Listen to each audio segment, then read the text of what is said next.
제가 질문을 다 모아왔어요. 질문을 다 모아왔고 여기 답변이 안 적혀 있죠? 네, 교재 제가 일부러 안 적어놨습니다. 하나씩 보겠습니다.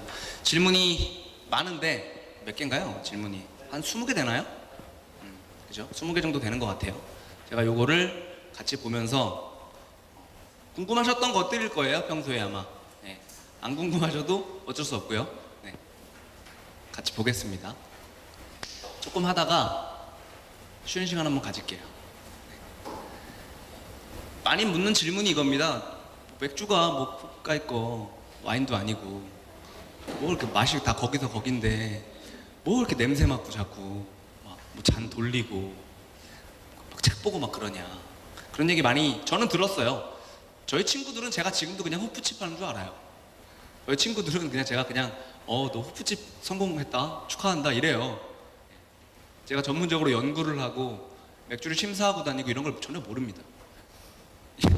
믿지도 않아요. 네가? 막 이래요. 네가? 막 이렇습니다. 저도 이제는 질문 많이 들었고요. 지금 BJCP 2015 가이드라인이라는 거는 BJCP라는 건 미국의 비영리 단체입니다. 미국의 이거 뭐 굳이 막 적으실 필요 없어요. 그냥 오늘은 그냥 가볍게 듣고 가시면 돼요. BJCP라는 거는 미국의 홈브루잉 맥주를 심사하는 비영리 민간단체예요. 민간단체고요. 여기서 전 세계 맥주 히스토리를 정리를 하고 또 각 지역별 맥주 특징들을 정리해서 맥주의 스타일들을 기술해 놓은 문서가 있어요.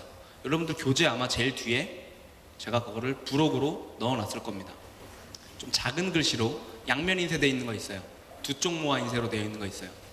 그 부분이 이 지구상에 존재하는 모든 맥주들을 적어놓고 그 맥주들은 어떤 특징을 갖고 있고 어떤 역사에서 유래했고 어떤 재료가 키포인트고 이런 것들을 쭉 방대하게 정리해 놓은 자료입니다.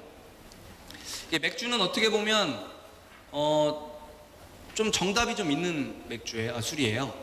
이미 어떤 맛들이 정해져 있어요. 그래서 그 맛들에 충실하게 만들어 나가는 맥주이기도 합니다. 물론 지금 미국을 중심으로 하는 크래프트 맥주들은 그런 형식들을 깨고 자기만의 방식을 취하면서 미국화시키는 방법을 통해서 많이 대중적인 성공을 하고 있고요. 맥주는 귀납적인 술이기 때문에 어떤 법칙이 있고 그 법칙을 따라야 되는 측면도 있지만 그게 아니라 어떤 지역에서 일정 이상 그리고 일정 기간 이상의 어떤 사랑을 받는 술이 있다. 새로운 스타일이지만 정식으로 다시 가이드라인에 다시 등재가 됩니다. 이러면서 데이터가 계속 업데이트되는 그런 성질들을 갖고 있어요. 그래서 큰 분류로는 한 27개 정도 되고요. 세부 분류로 치면은 맥주 종류는 100종이 넘어가요. 100종이 넘어갑니다. 100종 중에 우리 하이트, 뭐 카스, 뭐 칭따오 이런 애들은 100종 중에 한 종인 거예요. 한 종. 그러니까 나머지 99종이 어딘가에 내가 경험해보지 못했던 99종이 있다는 거겠죠. 굉장히 다양하고요. 맥주 같은 경우에는 가장 큰 특징이 뭔가 와인처럼 복잡 미묘한 섬세함을 즐기는 술이라기보다는 물론 섬세함도 있습니다만 더 주된 즐거움은 스타일별로 확 크게 변하는 맛의 변화를 즐기는 술이에요. 그러니까 여러분들 앞에 제가 지금 뭐 예를 할 수 있다고 하면 20잔의 맥주를 각기 다른 스타일로 쭉 따라 놓고 자 이게 맥주입니다 하고 드셔보세요 하면 이게 맥주야? 라는 말들이 많이 나올 만큼 먼저 잔이랑 두 번째 잔이랑 세 번째 잔이 맛과 향이 완전히 달라요. 완전히. 도저히 이게 같은 맥주의 카테고리라고 부를 수 없을 만큼 굉장히 다양한, 굉장히 큰 변화의 폭을 갖고 있기 때문에 우리가 스타일을 잘 아는 것이 매우 중요합니다. 이 질문 정말 많이 받아요. 이게 여름 되면 기자들이 신나서 써요. 이런 기사를. 신나서 씁니다. 한국 맥주의 문제점 이러면서 곡물 비율이 10%밖에 안 되고 원료값을 아끼기 위해서 어쩌고 뭐 이렇습니다. 이거는 사실 결론적으로 얘기하면 여러분들 한국 맥주 맛없다고 생각했던 분 손 들어보세요.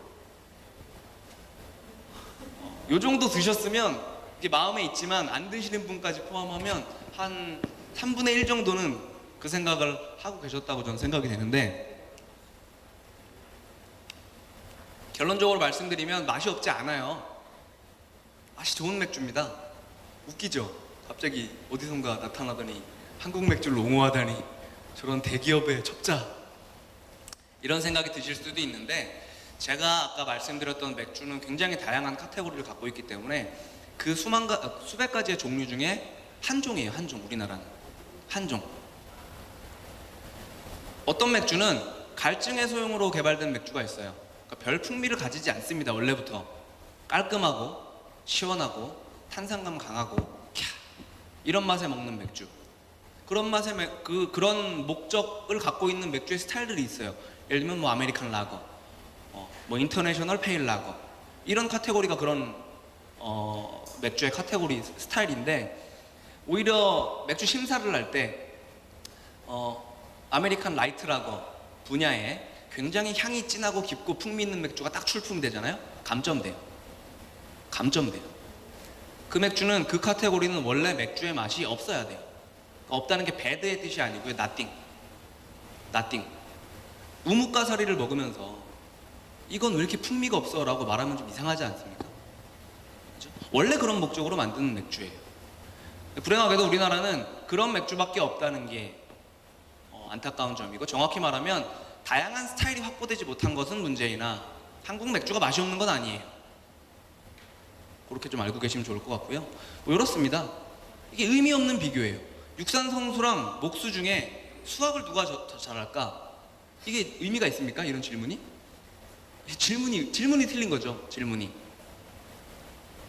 그래서 항상 맥주는 스타일 관점으로 접근하셔야 돼요. 아, 이 스타일은 이러이러한 특징을 갖고 있어야 되는데 그에 비해서 내 앞에 있는 이 맥주는 그 기준을 충족하는가 충족하지 않는가의 기준으로 판단을 하시는 것이 좋고, 그런 기준으로 봤을 때 우리나라의 맥주는 훌륭히 잘 만든 맥주입니다. 카스나, 저는 이런 게 진짜 제일 이해 안 가요. 우리나라 맥주는 맛이 없다고 하면서 산미겔이나 아사히나 칭따오나 이런 맥주는 내가 그 나라에 여행 가서 먹었는데 말이야, 필리핀의 장류라는 태양에서 파라솔을 펴놓고 그 나라는 얼음을 타주더라고, 죽였지, 이렇게 얘기하면서 근데 우리나라 카스는 말이야, 이거는 정말 말이 안 되는 얘기예요. 얘네가 다 같은 스타일, 다 같은 카테고리예요. 카스나 산미겔이나 아사히나 칭따오나 버드와이저나 밀러나 칼스버그나 하이네켄이나 다 똑같다고요. 다 똑같은 제품군이에요. 그 안에서 하필 그때 먹었던 업장의 관리 실력에 의해서 맛이 달라질 수는 있겠으나 전혀 근거가 없는 얘기입니다. 이것도 궁금하시죠? 대충 뭔지는, 이게 기자들이 이제 하도 많이 써가고 전 국민이 에일이랑 라거가 뭔지는 이제는 좀 아는 것 같아요. 글자는 관심이 없어도.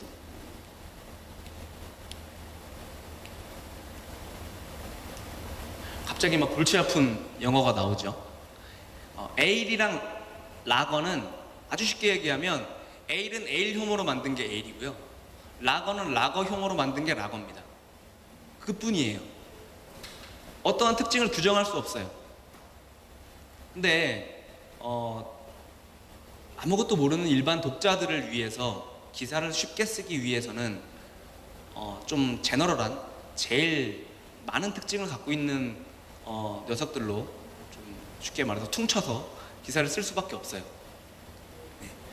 그렇기 때문에 이런 표현들이 많이 등장하죠. 에일은 씁쓸한 맛이 강하고 향이 풍부하고 진하며 뭐 탄산감이 적고, 라거는 반면에 깔끔하고 시원하며 탄산감이 많고 뭐 깔끔하다, 뭐 이런 식으로 아마 기사들이 올해 여름에도 나왔고요, 장담하는데 내년 여름에도 나올 거고요, 한 20년 후에 여름에도 나올 겁니다. 매년 나올 거예요. 근데 그거는 좀 쉽게 설명하기 위해서 좀 제너럴한 특징을 가지고 작성된 기사라는 것이고요. 그러니까 정확하게 얘기하면 에일 효모로 만들면 에일, 라거 효모로 만들면 라거. 얘네 둘이 학명이 달라요. 학명이 달라요. 사크로마이시스라는 건 맥주 효모라는 뜻이에요. 효모. 세레비제는 에일 효모를 뜻하는 거고요. 칼스버겐시스는 라거 효모를 뜻하는 겁니다. 익숙한 맥주 이름이 보이지 않나요? 그쵸? 예. 라거 효모가 최초로 분리배양, 그러니까 분리배양이라는 거는 우리 자연의 효모들이 존재하고 있어요. 우리 눈에 보이지 않지만 지금 제 앞에도 맥주 효모들이 왔다 갔다 하고 있을 겁니다. 그런 애들을 채집해서 다른 균들은 다 분리시키고 그 미생물만 별도로 똑 떼가지고 이렇게 배양을 하는 거, 그걸 분리배양이라고 해요. 그 분리배양을 최초로 성공한 곳이 덴마크의 칼스버그 연구소에서 진행을 하게 됐고요.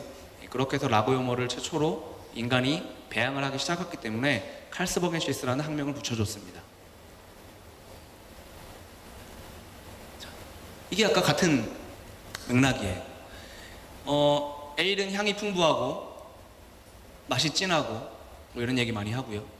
라거는 깔끔하고 시원하고 탄산감이 많고 이런 얘기 하죠. 근데 에일 같은 라거도 있어요. 굉장히 풍미가 진하고요. 도수도 높고요. 맛도 굉장히 진하고요. 그런 라거도 있어요. 그리고 반대로 아무 맛도 안 나는 에일도 있어요. 그냥 시원하고 깔끔하고 갈증 해소에 좋고 그런 에일도 있어요. 물론 일반적으로 에일이 좀 향이 풍부한 스타일들이 많고 일반적으로 라거는 좀 깔끔한 경향이 있는 것은 맞으나 꼭 그렇진 않아요. 이게 좀 있으면 저희 이제 독일에 옥토버 페스트라는 거 들어보셨죠? 네, 9월 말에서 10월 초에 이제 열리는 전 세계 가장 큰 맥주 축제 중에 하나고요. 그 일대 숙박료 뭐 이런 것들이 어마무시하게 오르고요. 독일행 비행기 티켓값이 엄청나게 오르는 시즌입니다. 뭐 웃돈을 안표상도 있어요. 안표상, 숙소 안표상 이런 것도 있어요. 그 대신 줄 서주는 사람도 있습니다. 네, 줄을 서야 되니까 테이블 차지하려고 관광객들 대상으로 그런 축제도 있어요. 여러분들도 맥주의 나라 하면 딱 떠오르는 나라가 아마 대부분 독일이셨나요? 맥주의 나라 하면 어디가 떠오르십니까? 하면 거의 독일 자동 반사적으로 좀 나오죠. 아마 길거리에서 제가 이렇게 마이크를 대고 인터뷰를 하고 설문조사를 해보면 아마 10분 중에 8분은 맥주의 나라는 독일이라고 생각하실 거예요. 물론 맞는 얘기긴 합니다. 네. 맥주는 지금 특히나 제가 주로 이제 몸담고 있는 맥주는 크래프트 비어라는 영역입니다. 크래프트 비어. 반대로 제가 지금까지 설명드렸던 독일 이야기들은 유럽의 전통적인 맥주예요. 이 두 개가 대립되는 개념은 아니고요. 하지만 좀 분명히 다릅니다. 영국이라든지 벨기에라든지 독일이라든지 이런 유럽의 전통적인 맥주의 강국들, 종주국들이라고 하죠. 그런 나라의 맥주들도 있지만 사실 지금 수제 맥주 붐이 일고 있고 그래서 여러분들도 관심이 생겨서 이 수업에 오신 거라고 생각이 듭니다. 근데 오늘날 우리나라뿐만이 아니라 전 세계적으로 수제 맥주 붐이 일고 있는데 그 붐은 정확히 얘기하면 미국식 크래프트 비어 붐이에요. 유로피안 트레디셔널 비어의 붐이 아니에요. 아닙니다. 그래서 여러분들이 맥주에 관심을 가지고 맥주가 신기하고 재밌네라고 요 근래에 느끼셨다면 근 30년간 아메리칸 크래프트 비어를 알리기 위해서 끊임없이 노력해온 사람들의 어떤 흔적을 만나신 거예요. 전 세계적으로 맥주 시장, 프리미엄 맥주 시장의 매출 포션이 점점 늘고 있는데 거의 대부분 아메리칸 크래프트 비어 또는 아메리칸 크래프트 비어를 표방하는 유럽의 맥주 회사들이라고 보시면 될 것 같아요. 그래서 저랑은 유로피안 트레디셔널 비어에 대해서도 학습을 하시겠지만 미국식 크래프트 비어에 대해서 많이 좀 배우게 되실 겁니다. 독일이 아마 이것 때문에 유명할 거예요. 이 얘기는 다 아시죠? 어디선가 들어보셨죠? 맥주 순수령. 맥주 순수령. 무슨 뜻인지 아세요? 모르세요? 맥주 순수령은 실제 독일에 존재하는 식품법이에요. 식품법. 현존하는 식품 관련 법 중에 가장 오래된 법령 중에 하나고요. 옛날 옛적에 사람들이 맥주를 만들 때 이것저것 막 넣으면서 양조를 했습니다. 길거리에 있는 풀도 따서 넣고요. 그런 문헌은 제가 아직 못 봤지만 제 상상 속에 의하면 번데기도 막 넣었을 것 같고요. 단백질을 보충하기 위해서. 네. 그리고 그 과정에서 독초를 잘못 넣어가지고 마을이 몰살하고 이런 경우도 있었어요. 그러다 보니 독일의 비렐름 2세라는 황제가 안 되겠다. 다른 나라는 모르겠고 나의 행정력이 미치는 영토 안에서 만들어지는 맥주는 오로지 물, 그다음에 효모. 정확히는 그 맥주 순수령이라는 법에는 효모라는 말은 없어요. 효모는 그 당시에 그 사람들이 효모라는 존재를 몰랐거든요. 물, 그다음에 호프, 호흡, 그다음에 메가, 보리, 요렇게로만 만들어라. 다른 것을 넣는 것은 일체에 금한다. 이런 법령을 만들었어요. 그것 때문에 맥주의 안전성을 확보할 수 있었고요. 그리고 한정된 재료를 가지고 맥주를 맛있게 만들어야 되니까 굉장히 치밀하게, 좀 나쁜 말로 하면 쪼잔하게 사람들이 맥주를 막 연구하기 시작했어요. 그러면서 독일 맥주의 품질이 비약적으로 발전을 했습니다. 좋은 점은 그런 것들이고요. 반면에 나쁜 점이 있다면 다양성을 굉장히 잃었어요. 창의성이 훼손됐어요. 옆나라 벨기에는 맥주에 체리도 넣고요, 복숭아도 넣고요, 뭐 오렌지 껍질도 넣고요, 뭐 그렇습니다. 뭐 설탕도 넣고요, 네, 물엿 비슷한 것도 넣고요. 그런 식으로 다양한 맥주의 문화를 꽃피웠는데 독일은 그런 거 못 넣으니까 맥주가 굉장히 한정되고 맥주의 스타일이 제한되어 왔습니다. 그래서 독일에 여행을 가면 맥주는 되게 맛있어요. 엄청 맛있거든요. 근데 어제 먹은 맥주를 내일 또 먹어야 되는 경우가 있어요. 그러니까 브랜드만 바뀌어요. 어제는 하이트를 먹었다면 내일은 카스를 먹는 거예요. 그리고 그 다음날은 맥스를 먹습니다. 그리고 그 다음날은 오비 프리미어 필스너를 먹어요. 그리고 마지막 날 제일 좋은 거 먹어야지 그때는 이제 클라우드를 먹습니다. 이런 여행을 하고 오게 되는 경우들이 많아요. 브랜드만 바뀌는 경우들이 굉장히 많죠. 하지만 굉장히 맛있기 때문에 할 말이 없죠. 감사하게 먹고 와야죠. 네. 그런 측면이 있습니다. 그래서 맥주를 만들 때 설탕을 넣는 경우는 굉장히 빈번해요. 지금도. 근데 독일은 내수용은 그걸 못해요. 내수용 맥주에는 설탕을 못 넣습니다. 그리고 수출하는 맥주, 그러니까 우리 국민한테는 설탕 들어간 맥주를 먹일 수는 없는데 다른 나라에 팔 때는 관계없습니다.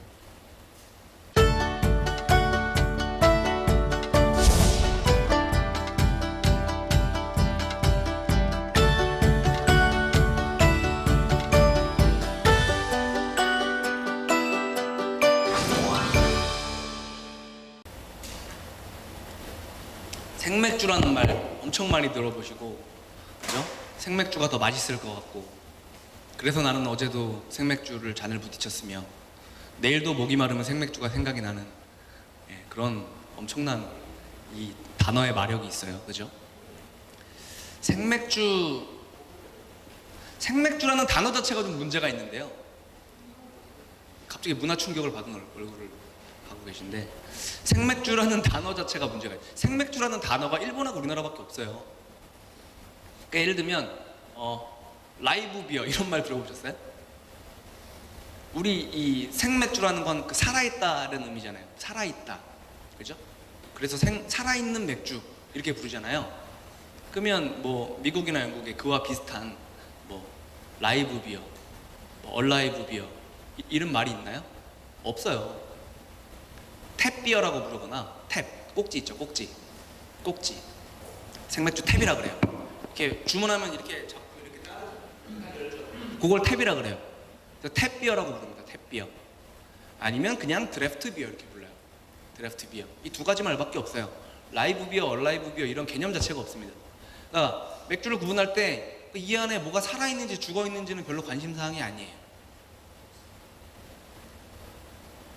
자, 결론적으로 얘기하면 생맥주, 병맥주, 캔맥주 아닌 경우도 있지만 대부분의 경우에 그냥 똑같은 맥주고요.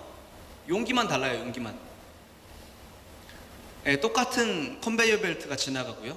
똑같은 맥주가 이제 관을 따라서 이렇게 내려옵니다. 윙 하고 맥주를 채워주겠죠. 이제 그 용기가 캔이면 캔맥주. 자, 이제 캔 포장이 끝났어요. 자, 다음 쪽 병 갖고 와. 그래서 병을 쫙 넣습니다. 그러면 병맥주. 자, 이제 업장에 납품해야 되니까 자, 스테인리스 통 갖고 와라. 이러면 이제 생맥주가 되는 거예요. 똑같습니다. 똑같아요. 대부분의 경우에.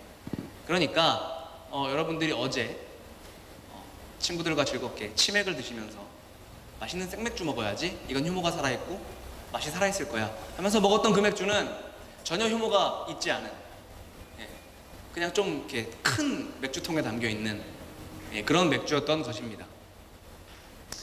분하세요? 그동안에 내 인생이 부정당하고 좀 연세 있는 우리 선생님들은 대학생 때가 아니죠. 사회초년생 때 월급날에만 마셨던 그 귀했던 생맥주가 나를 속였다니 배신감에 몸을 같아요. 효모를 살균을 하면 뭐 그냥 병맥주, 캔맥주, 효모를 죽이지 않고 살려두면 생맥주, 전혀 그런 개념은 없습니다. 전혀 그런 개념은 없어요. 네. 생맥주를 마시면 배가 아프다는 사람이 있어요? 아, 그래요? 똑같은 맥주를 어제는 카스 생맥주를 먹고 오늘은 카스 병맥주를 먹었을 때 어제는 탈이 났고 오늘은 탈이 안 나나요? 놀라운 일입니다.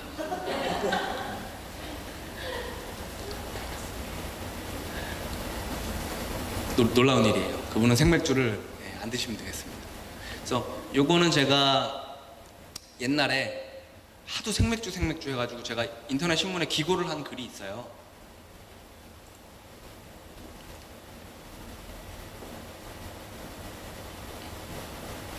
생맥주의 진실이라는 기사가 나와서 전 국민을 혼란에 빠뜨린 적이 있었습니다.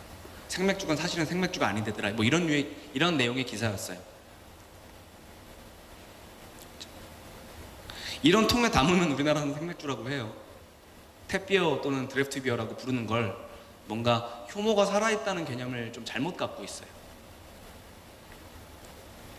그래서 진짜 우리가 이해하고 있는 생맥주, 효모가 살아있는 맥주를 생맥주라고 정의한다면 어떤 것이 생맥주냐에 대한 글이에요. 효모가 살아있는 생맥주를 찾아서. 제가 운영하고 있는 브루펍처럼 매장 내에서 맥주를 직접 양조해서 파는 집들은 뭐 효모 안 걸러요. 그냥 잘 침전시켜서 고객한테 내놓습니다. 효모가 살아있겠죠, 당연히. 그리고 많은 크래프트 비어들, 대부분의 소규모 양조장들은 효모 제거하는 일 잘 없어요. 그리고 직접 만들어 먹으면 내가 우리 집에 살균기가 있지 않는 이상 살균을 할 수 없겠죠.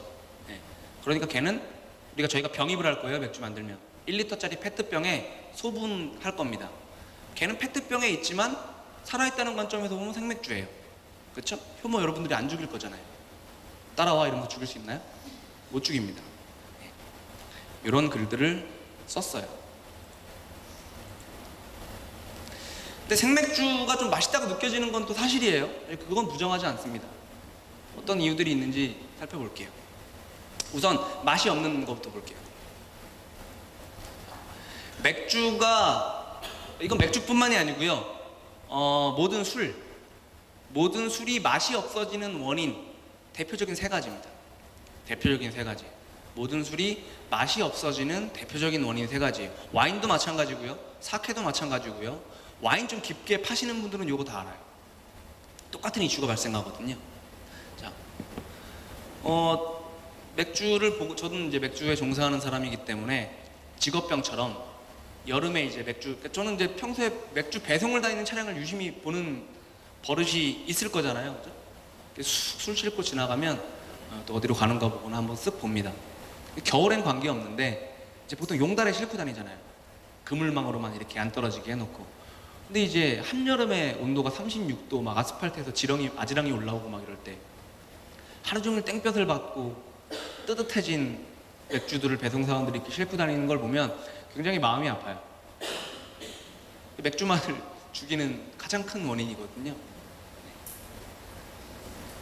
이것뿐만이 아니라 맥주의 맛을 없게 하는 세 가지 요인이 있어요. 온도 변화.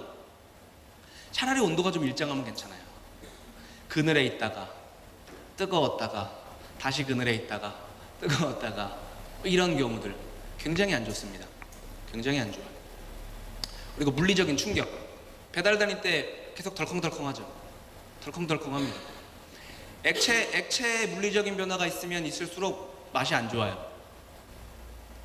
그러니까 무슨 얘기냐면 여러분들이 만약에 내가 이걸 느껴볼 만큼 좀 센서티브하다 하면 집에서 해보세요.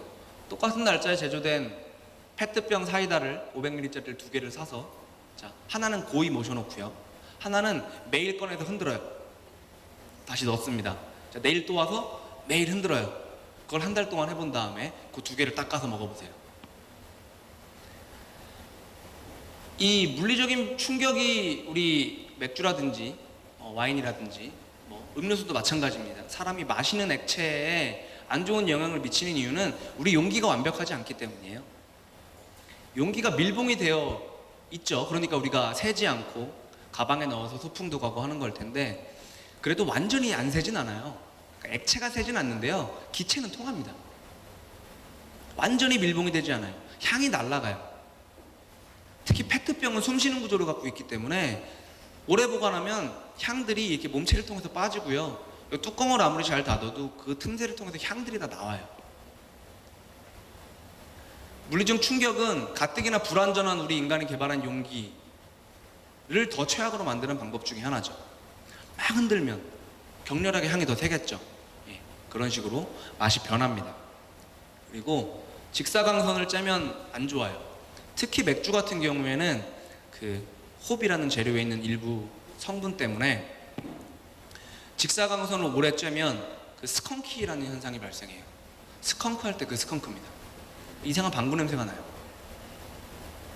그래서 맥주병이 대부분 불투명한 갈색이거나 초록색인 겁니다.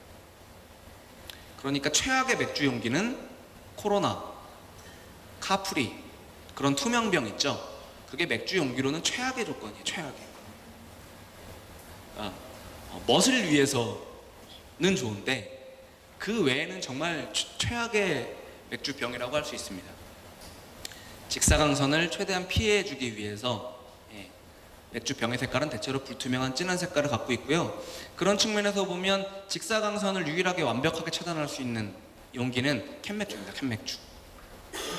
캔맥주.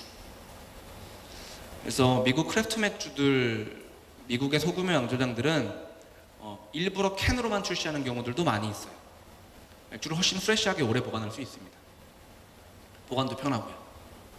요게 이제 생맥주 맛이, 맥주 맛이 안 좋아질 수 있는 조건들입니다. 근데 장사가 잘 되는 집에 가서 맥주 먹어보면 맛있어요. 그거는 기분 탓일 수도 있겠지만 실제로 맞는 이야기이기도 합니다. 왜 맞는지 설명해 드릴게요.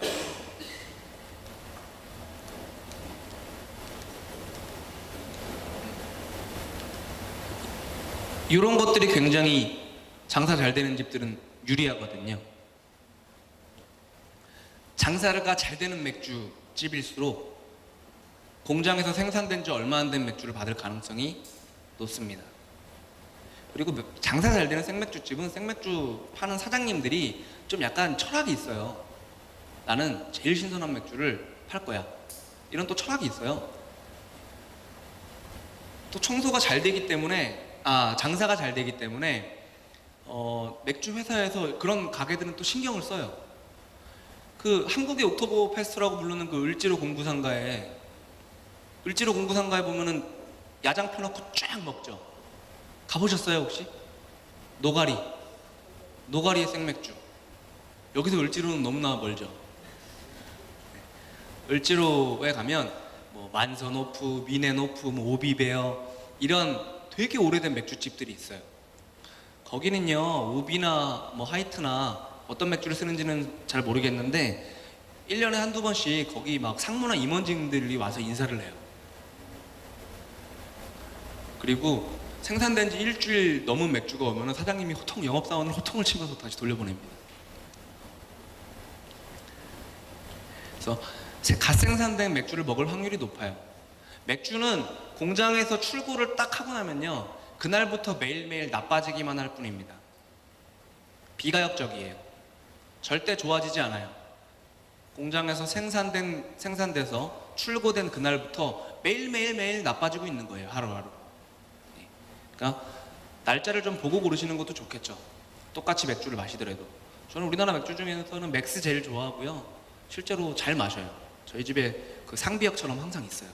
냉장고 열면은 몇 병씩 있습니다. 근데 저는 슈퍼에서 고를 때도 여러 가지가 섞여 있잖아요. 날짜가.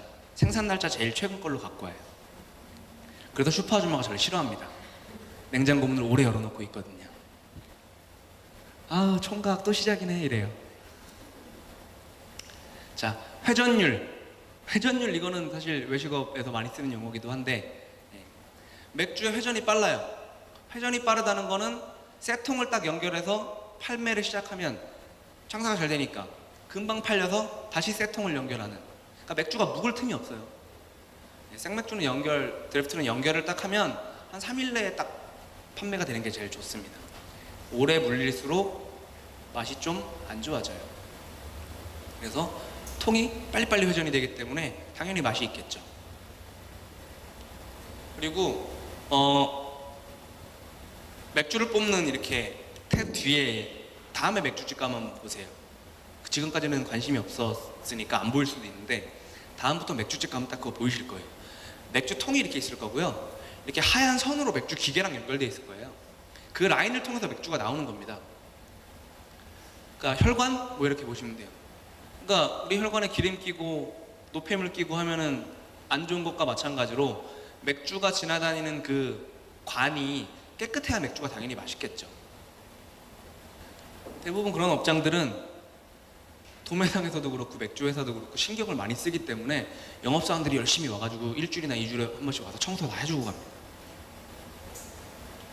라인 청소 상태가 좋아요.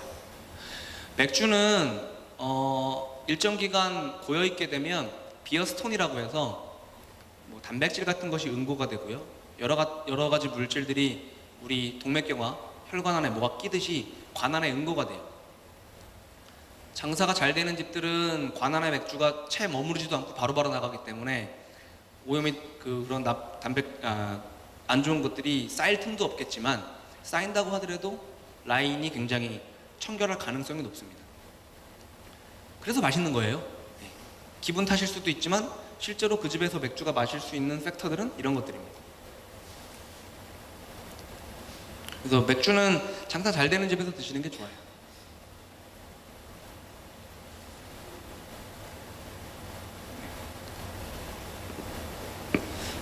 제가 수제 맥주 하는 사람인데 이게 수제 맥주라는 말이 좀 저희 업계인들은 되게 좀 마음에 안 들어 하는 말 중에 하나예요. 뭔가 이제 수제라 그러면 막 사람이 수타면처럼 면 뽑을 것 같고 수제 구두, 수제화하면 가죽 다 잘라가지고요 이렇게 막 이렇게 바느질 해가지고 할 것 같잖아요. 그리고 수제 만두 하면 반죽도 다 쳐가지고 사람이 다 해가지고 이렇게 손으로 다 해가지고 할 것 같잖아요.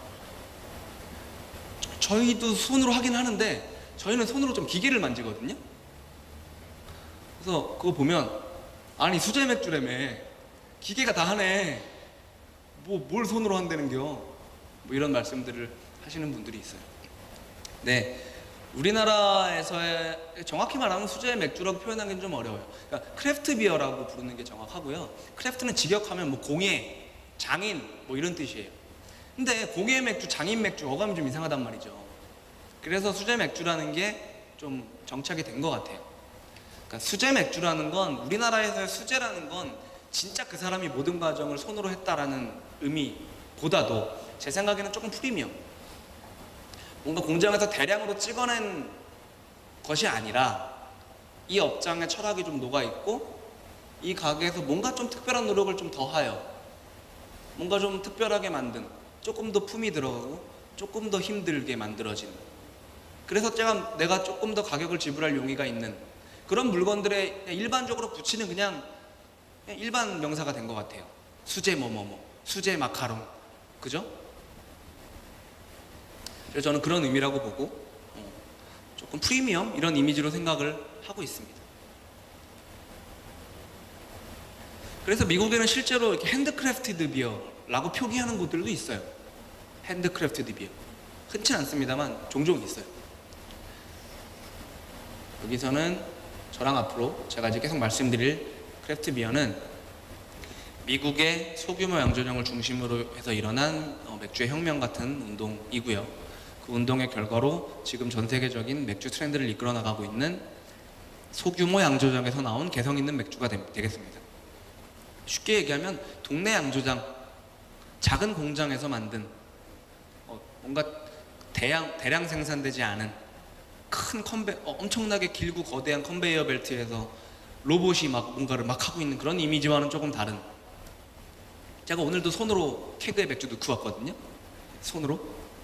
수제는 맞긴 맞습니다. 정확하게는 요 세 가지가 굉장히 중요한 기준인데요. 무엇이 크래프트 비어냐? 이런 의문들을 많이 소비자들도 그렇고 업계인들도 그렇고 가지기 시작했습니다. 그래서 미국의 양조가 협회, BA라고 부르고요. 브루어스 어소시에이션이라고 부르는 BA라는 단체에서 크래프트 비어는 이런 것이다 라고 정의를 내렸어요. 그 정의 중에 이 세 가지 조건을 충족하면 크래프트 비어라고 일반적으로 볼 수 있다. 이런 그 정의를 내렸어요. 구체적인 정의를 보는 건 너무 단위도 들어가고 막 복잡하니까요. 전통. 여기서 전통은 그 회사가 설립된 지 오래된 전통이 아니고요. 우리가 인류가 전통적으로 써왔던 우리 선조들이 맥주를 만들어 오던 좋은 재료들을 가지고 만든다의 전통이에요. 그 다음에 자본의 독립성. 대기업이 지분을 갖고 있거나 창업주 말고 외부인의 지분이 25% 이상 들어간 곳들은 페이레일, 에일 같은 거 막 만든다고 하더라도 크래프트 비어 컴퍼니라고 말을 하진 않습니다. 자본의 독립성. 요새 이런 것들이 굉장히 이슈가 저희 업계에서 많이 되고 있어요. 굉장히 실험적이고 창의적인 맥주를 잘 만들어서 전 세계 크래프트 비어 팬들을 열광하게 했던 맥주 회사들을 오비 인베브가 가서 딱 인수해요. 사요. 버드와이저 회사를 딱 삽니다. 사요. 사버려요. 오너들은 신나게 엑시트하고 거액을 받고 요트를 타고 전 세계를 유랑하며 행복하게 사는 그런 일들이 요새 많이 일어나고 있어요. 자본의 독립성도 어느 정도 우리가 보고 있고요. 생산량 같은 경우에도 진짜 너무 많이 생산하면 안 돼요. 그때부터는 일반 대기업 맥주로 우리가 간주합니다. 그래서 적게 생산하고 그다음에 고집 있는 오너나 생각을 공유하는 그 회사의 주주들, 그 사람들이 전통의 재료를 가지고 혁신성을 가지고 만들어 나가는 맥주를 크래프트 비어라고 부를 수 있습니다.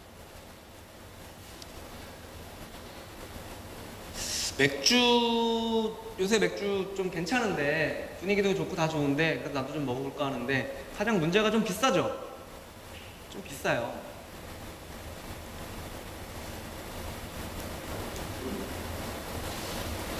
일단은 재료 원가가 높습니다. 예를 들면 이렇게 만들어요, 저희는. 트러플 파스타를 먹는다고 치죠.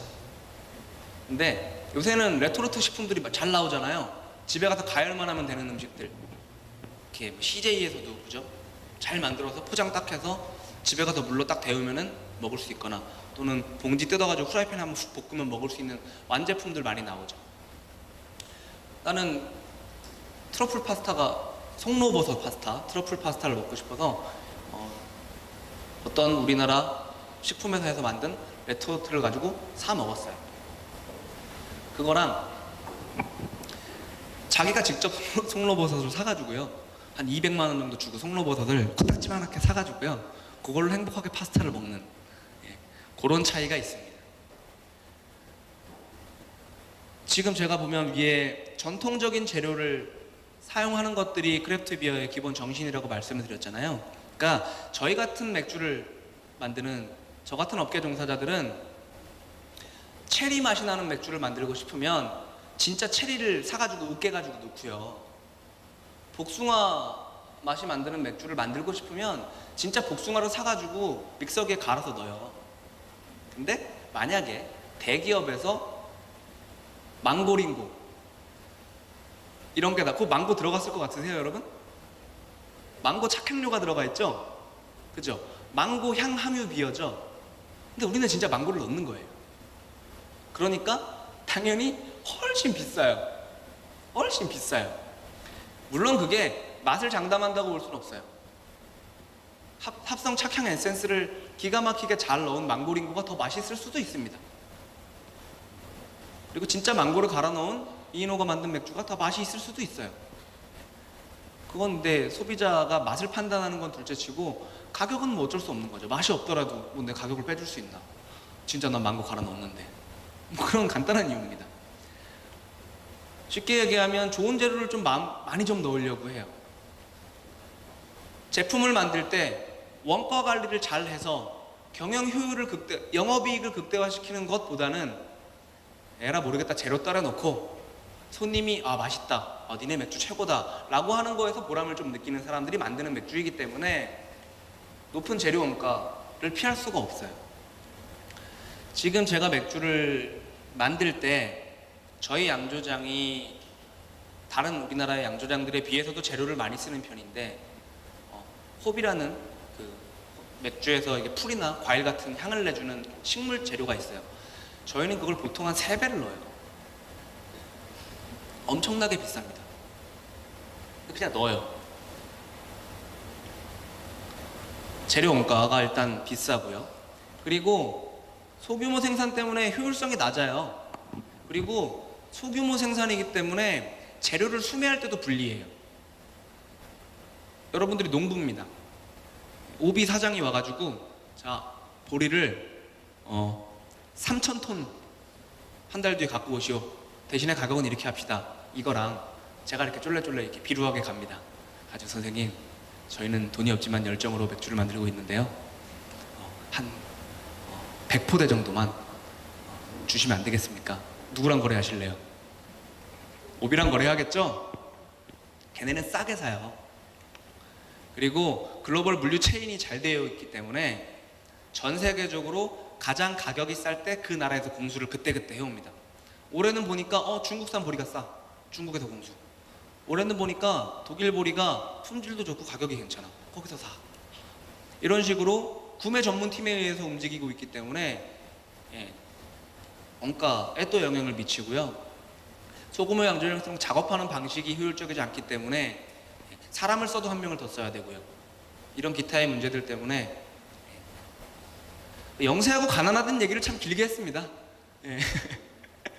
그래서 좀 비싸요. 그리고 또 하나의 가장 큰 우리나라의 걸림돌은 주세입니다. 주세.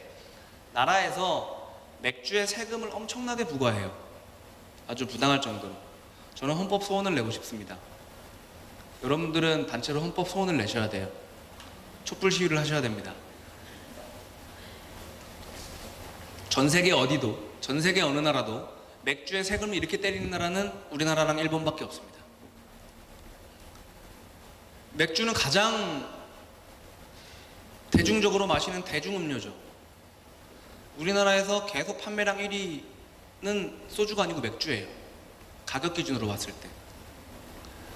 누구나 맥주 한 잔 마시면서 피로를 풀고 여름에 야외에서 맥주를 마시면서 여러 사람들과 즐거운 이야기를 하는 소중한 대화의 음료인데 가격 세금을 엄청나게 매겨요. 무려 몇 프로를 매기냐면요. 72%를 매깁니다. 직접 원가, 보리라든지 홉이라든지 이런 것들에 대한 그러니까 원가는 두 종류가 있어요. 직접 원가가 있고요. 보리, 홉, 효모, 물값 이런 거겠죠. 맥주의 직접 원가. 그 다음에 간접 원가. 맥주를 만드는 양조사의 월급. 그리고 월세. 그리고 장비의 감가상각. 그 다음에 기타 관리비. 기타 소모품. 이런 것들을 간접 원가로 녹여서 과세표준, 즉 진짜 원가를 산정한 다음에 거기에 72%를 세금으로 매깁니다. 여기서 끝이 아니에요. 매긴 다음에 다시 30%를 교육세로 매겨요. 그 다음에 걔네를 더한 다음에 거기에 10% 부가세를 매깁니다. 그러니까 제가 맥주 한 잔을 만드는데 501잔을 만드는데 100원이 들었어요. 우리 직원 월급 줄 거 다 주고 월세도 다 내고 보리도 사고 이 한 잔에 100원입니다 라고 이제 세무서랑 국세청이랑 얘기를 했어요. 그러면 이제 72원이 주세가 됩니다. 그 다음에 그 72원의 30% 얼마인가요? 22원 정도 되나요? 이렇게 됩니다. 그 다음에 주세 72원과 부가세 20 얼마, 지금 100원이라고 치죠. 거기에 10%가 부가세입니다. 그러니까 10원이 되겠죠. 원가 100원에 나라에 줘야 되는 세금이 110원이 돼서 합치면 210원이죠. 이제 그걸 가지고 우리가 판매가를 정하게 돼요. 그러니까 세금이 더 많아요. 이렇게 저도세 대중주에 이렇게 엄청난 징벌적인 세금을 물리는 나라는 전 세계적으로 유례를 찾아볼 수가 없습니다. 보통은 이런 과세를 할 때는 사치품에 매겨요. 좀 부자들한테 좀 걷어가지고 이렇게 주려고요. 미국 같은 경우에는 10%도 안 돼요, 주세가. 혜택도 많고요. 그래서 정말 힘들어요. 와인보다 주세가 높아요. 위스키랑은 똑같나 그럴 거예요. 이게 이 세원이라는 게 한번 확보가 되면 그거를 놓치기가 그 유혹을 떨치기가 공무원들이 쉽지가 않아요.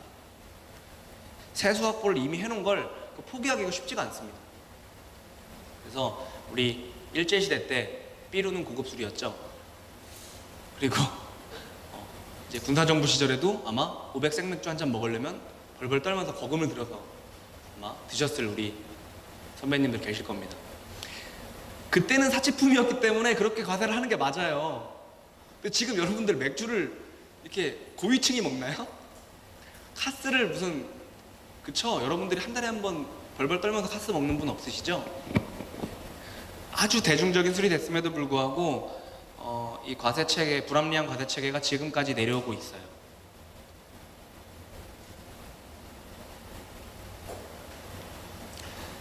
마트에서 파는 소재 맥주들 아마 호기심에 집어본 분들이 있을 텐데요. 비싼 건 비싼데, 비싼데도 이렇게 써. 일단 아마 제일 처음에 다르다고 느끼는 점이 쓰다일 거예요. 아마. 써. 이 느낌이 들 거예요. 왜 쓴지, 얼마나 쓴지, 이 맥주는 과연 적절하게 쓴지에 대해서는 저랑 쭉 수업을 하면서 배워나가겠지만 조금 마음을 한번 열고 맥주를 드셔보시는 게 좋습니다. 맛이 이상해서가 아니고 아직 내가 우리나라 맥주는 보통 안 쓰잖아요. 아사히 찡따오 안 쓰죠. 주로 그런 것만 먹다 보니 아직 경험해보지 못한 새로운 맛이겠구나 이렇게 생각을 해보시는 게 좋습니다. 혹시 여기까지 질문 있으세요? 없으세요? 없으시면 근데 할 말씀 있으세요? 쉬는 시간. 예. 있으시면 10분 정도 쉴까요? 지금 15분이니까 25분에 저는 다시 얘기를 하겠습니다.